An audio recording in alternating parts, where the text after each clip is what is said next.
మొన్న కేక్ చేసినప్పుడు రెసిపీ అడిగారు కదా, బేకరీ స్టైల్లో పర్ఫెక్ట్గా రావాలంటే ఒక్కసారి ఇలా ట్రై చేయండి. మైదా పిండిలోకి బేకింగ్ సోడా, బేకింగ్ పౌడర్ ఒక్కొక్క స్పూన్ అయితే యాడ్ చేసుకోండి. ఆ తర్వాత 2 ఎగ్స్ని కూడా యాడ్ చేసుకోండి. 2 ఎగ్స్ అయితే సరిపోతుందండి మన కేక్ ప్రిపరేషన్కి అయితే, అవసరం లేదు ఎక్కువ అయితే మనకు. ఆ తర్వాత కొంచెం షుగర్ కూడా యాడ్ చేసుకోండి. ఆ తర్వాత ఏముంది చెప్పండి, వెనీలా ఎసెన్స్ యాడ్ చేసుకోండి. వెనీలా ఎసెన్స్ లేకుంటే కనుక యాలకుల పౌడర్ అయినా యాడ్ చేసుకోవచ్చండి. ఆ తర్వాత మిల్క్ కూడా యాడ్ చేసుకొని, ఆ తర్వాత కొంచెం ఆయిల్ కూడా యాడ్ చేసుకోండి. ఆ తర్వాత బాగా తిప్పుకోవాలండి. ఒక 30 మినిట్స్ అయినా పడుతుంది.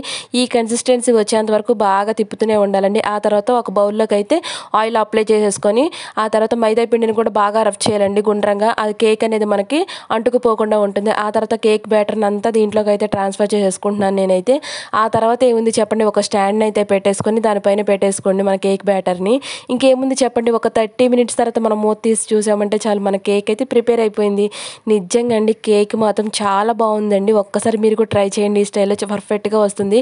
బేకరీని మించి కూడా వస్తుందండి, అంత బాగుందండి. చాలా స్పాంజీగా ఉంది. ఇంతవరకు నా వీడియో చూసారు కదా, ప్లీజ్ సబ్స్క్రైబ్ చేసుకోండి, లైక్ కొట్టండి ప్లీజ్.